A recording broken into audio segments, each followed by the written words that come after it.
हमारा भविष्य पहले से ही लिखा होता है, ऐसा कई लोग मानते हैं, अथवा कई लोग इस बात को पूर्ण रूप से नकार देते हैं। यह प्रश्न हमेशा से ही बहस का विषय बना रहता है।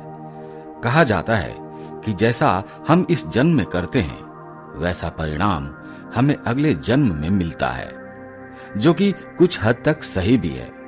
आज की इस वीडियो में हम इसी विषय पर गहराई से चिंतन करेंगे और असल बात जानने की कोशिश करेंगे। वाकई भविष्य पहले से ही लिखा होता है, या फिर हमारे कर्म जो हमारे भविष्य की धारा को सुनिश्चित करते हैं। दोस्तों, कृष्ण कथा में हम देखते हैं कि आकाशवाणी हुई थी कि देवकी का 8वां पुत्र कंस का वध करेगा, लेकिन कंस ने यह बात सुनकर कहा कि वह मेरा वध तब करेगा ना जब मैं उसको उत्पन्न होने दूंगा। इस सोच के साथ जब भी देवकी का कोई बच्चा जन्म लेता तो कंस वहां आकर उसके जन्म से कुछ घंटों के अंदर ही उसे मौत की नींद सुला देता था। लेकिन जब देवकी के 8वें पुत्र की बारी आई तो विधि विधान के साथ जन्म भी लिया और बाद में कंस का वध भी किया। ऐसा इसलिए हुआ क्योंकि कंस की मृत्यु का आकाशवाणी हो चुका था। साथ ही कंस के जन्म से ही लिख दिया गया था कि उसकी मृत्यु कैसे होगी और किसके हाथ होगी। यही नहीं दोस्तों, इस संसार में जो भी मनुष्य जन्म लेता है उसके बारे में भविष्य पहले से ही लिख दिया जाता है। मनुष्य का जन्म कैसे होगा, कौन सी जगह होगा और उसके जीवन में कौन कौन सी परेशानियां आएंगी, यह सब विधि का विधान है और इसे चाहकर भी नहीं बदला जा सकता। इसके साथ ही आपको यह बता दें कि ऐसे कई पौराणिक शास्त्र एवं ग्रंथ मौजूद हैं जिनमें कई महापुरुषों के भाग्य पहले से ही लिखे होने का प्रमाण मिलते हैं। जैसे हम रामायण में देखते हैं कि पहले से ही तय था कि भगवान श्री राम को 14 सालों का वनवास मिलेगा। अर्थात इसके पीछे का कारण है भगवान श्री राम के हाथों रावण का वध होना।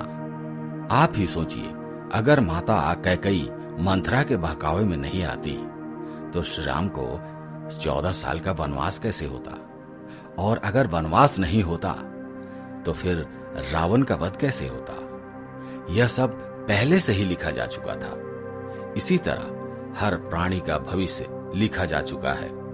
हम सब नाटक के छोटे से पात्र हैं जिनका किसी न किसी उद्देश्य के चलते इस संसार में जन्म हुआ। लेकिन यह बात भी गलत नहीं है कि आपकी किस्मत आपके कर्मों पर आधारित है। वो कहावत तो आपने सुनी ही होगी कि जैसा बोओगे वैसा पाओगे। अगर आप अच्छे और पुण्य के काम करते हैं तो आपके साथ सदैव अच्छा ही होगा। लेकिन अगर आपके जीवन में आपने हमेशा बुरे कर्म किए हैं तो ज्यादातर संभावना है कि आपको उसका दुष्प्रभाव इसी जन्म में देखने को मिलेगा। अर्थात आपने अगर बबूल रूपी बुरे कर्म किए हैं तो आपको आम के फल कैसे मिल जाएंगे। इसलिए हमारे धर्म में हमेशा धर्म और पुण्य के कर्म करने की प्रेरणा दी गई है, क्योंकि यही वो रास्ता है जो हमें इस जन्म मरण के चक्कर से बाहर निकाल सकता है। वरना बुरे कर्म करने वालों को तो भगवान के चरणों में भी स्थान नहीं मिलता। कि पांडु पुत्र अर्जुन के हाथों कर्ण का वध हुआ था। अर्जुन ने कहा कि हे माधव, मेरे हाथ कांप रहे थे। ये क्या, आपने मेरे हाथों ही मेरे श्रेष्ठ का वध मेरे हाथों लिख दिया, ये कैसा भाग्य है। तो इस पर श्री कृष्ण ने कहा, हे पांडुपुत्र, मैं कौन होता हूं किसी मनुष्य को प्रार्थ देने वाला। ये तो करने का फल है। जिस तरह उसने अपने जीवन में कर्म किए हैं उसे उसका फल परिणाम स्वरूप मिलना ही था।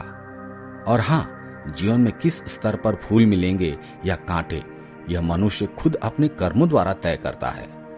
श्री कृष्ण ने कहा, तुमने अधर्म के विरोध में स्वर उठाया और धर्म का रास्ता चुना, जबकि कर्ण ने अधर्म का रास्ता। तो ऐसे में मैं क्या कर सकता था। लेकिन फिर भी मैंने उन्हें कई विकल्प दिए, परंतु उसने हर बार दुर्योधन और उसकी मित्रता को आवश्यक समझा। भगवत गीता के इस अध्याय में हमें यह सीखने को मिलता है कि भगवान हमें कुछ अवसर जरूर देता है जिससे हम अपने किए गए बुरे कर्मों का पश्चाताप करके सही राह पर आ सके। अंत में यही कहना चाहूंगा कि अवश्य ही हमारा भविष्य लिखा जा चुका है, लेकिन कर्मों के आधार पर हमें फल मिलता है। और हम अगर अच्छे कर्म करेंगे तो जीवन को शांति पूर्वक सुख समृद्धि प्राप्त करते हुए व्यतीत करेंगे। अन्यथा बुरे कर्म करने पर हमें इसी जन्म में फल मिलेगा, उसका दुष्प्रभाव मिलेगा और उसका प्रभाव निश्चित रूप से अगले जन्म में भी पड़ेगा।